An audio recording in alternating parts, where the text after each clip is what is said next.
அற்புத கீர்த்தி வேண்டின் ஆனந்தம் பெருக வேண்டின் நற்பொருள் குவிதல் வேண்டின் நலமெலாம் பெருக வேண்டின் கற்பக மூர்த்தியானேன் பொற்பதம் பணிந்து வாரீர் பொய்யில்லை கண்ட உண்மை. அனைவருக்கும் வணக்கம். இந்த பராபவ வருடம் தமிழ் புத்தாண்டு கடகராசி நேயர்களுக்கு எப்படி இருக்கும் அப்படிங்கிறத பற்றி பார்க்கலாம். கடகராசிக்கு ராசியிலேயே குரு வந்து உட்கார்றதுங்கிறது ஒரு நல்ல அமைப்பு தான். ஏன்னா குரு பயிற்சியும் ராகுகேது பயிற்சியும் தான் இந்த வருஷத்தில் இருக்குது.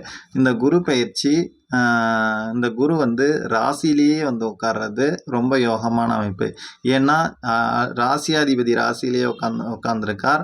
அதோட வந்து குரு சேர்றதுங்கிறது ஒரு சுபகிரகத்தின் மேலே இன்னொரு சுபகிரகமான குரு வந்து சேர்றதுங்கிறது ஒரு யோகமான காலம். ஆல்ரெடி சந்திரன் அங்கே ஆட்சி, இதில் குரு வந்து உச்சம் பெற்ற நிலமையில் வந்து உட்கார்றார். ரெண்டு பேருமே மிகுந்த பவர்ஃபுல்லான ஒரு நிலமையில் இருக்காங்க. இவங்களுக்கு வந்து சொந்த தொழிலில் இருக்கிறவங்களுக்கு ஒரு சின்ன ஸ்ட்ரகிள் அந்த மாதிரி ஏதாவது இருக்கலாம். ஆனால் பெருசாக கஷ்டப்படுத்திடாது. பேரும் புகழும் இவங்களுக்கு கிடைக்கும். காசு பணம் வரலைனாலும் பேரு புகழ் கிடைக்கும். காசு பணத்துக்காக கொஞ்சம் கூடுதலாக கஷ்டப்படுவாங்கங்கிற மாதிரியான ஒரு அமைப்பு இருக்குமே தவிர ரொம்ப கஷ்டப்படுத்திடாது.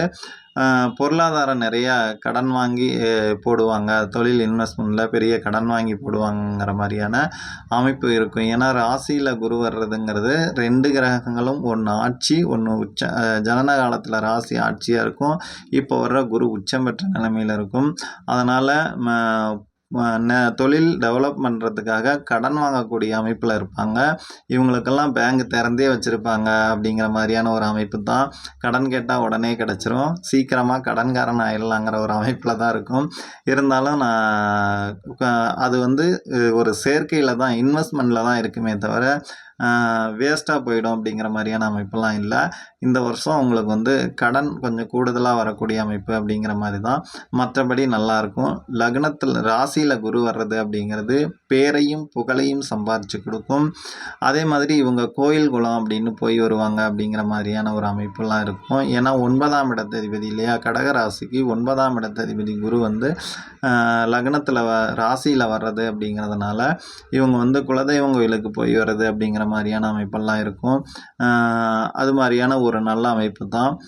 அதே மாதிரி ராசிக்கு கேது வர்றது அப்படிங்கிறதும் ஒரு நல்ல அமைப்பாக தான் இருக்கும். ராசியில் கேது வந்து உட்காந்தா கெடுத்துருமா அப்படின்னாலாம் கெடுக்காது. ஏன்னா குரு உச்சம், அது கூட இந்த கேது வந்து உட்கார்றதுங்கிறது நல்ல ஒரு யோகம்தான். உச்சம் பெற்ற கிரகத்து கூட ராகு கேது சேரலாம், வக்ரம் பெற்ற கிரகத்து கூடயும் ராகு கேது சேரலாம்.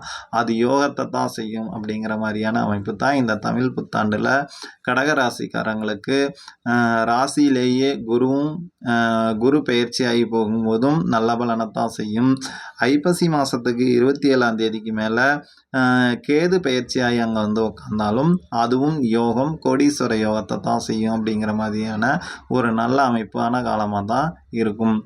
அதே மாதிரி இந்த குரு ஆட்சி பெற்ற நிலைமையில் இருக்கும்போது யோக பலனை செய்யும். வக்ரமான காலத்தில் வக்ரம் ஆகும்போது ஆல்ரெடி ஜனனகால ஜாதகத்தில் யாருக்கெல்லாம் குரு வக்ரமாக இருக்கோ அவங்களுக்கு யோகமாக இருக்கும் அப்படிங்கிற மாதிரியான ஒரு நல்ல அமைப்பை ஏற்படுத்தும்.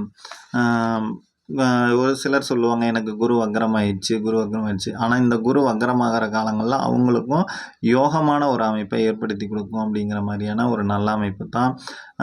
இவங்க வந்து புத்திர பாக்கியத்தாக எதிர்பார்த்துக்கிட்டு இருக்கிறவங்களுக்கு புத்திர பாக்கியம் கிடைக்கணுங்கிற மாதிரியான அமைப்பு. ஏன்னா ராசிக்கு 5ஆம் பார்வையாக பார்த்துருவார்.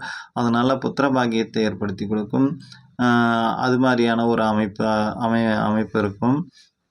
ராசிக்கு 9ஆம் இடத்தை குரு பார்க்குறது அப்படிங்கிறதுனால கோயில் குளம் போய் வருவாங்க, குலதெய்வம் கோயிலுக்கு போய் வருவாங்க அப்படிங்கிற மாதிரியான ஒரு நல்ல அமைப்பாக இருக்கும் அப்படிங்கிற மாதிரியான ஒரு அமைப்பு தான். தொழிலும் நல்லாயிருக்கும். இவங்களுக்கும் ஒரு யோகமான அமைப்பாக தான் இந்த ஆண்டு சிறப்பான ஒரு அமைப்பாக இருக்கும். கடினப்பாடு கஷ்டம்லாம் பெருசாக படுத்திடாது. கடகராசி நேயர்கள் எல்லோரும் நல்லா இருக்கணும்னு நானும் வேண்டிக்கிறேன்.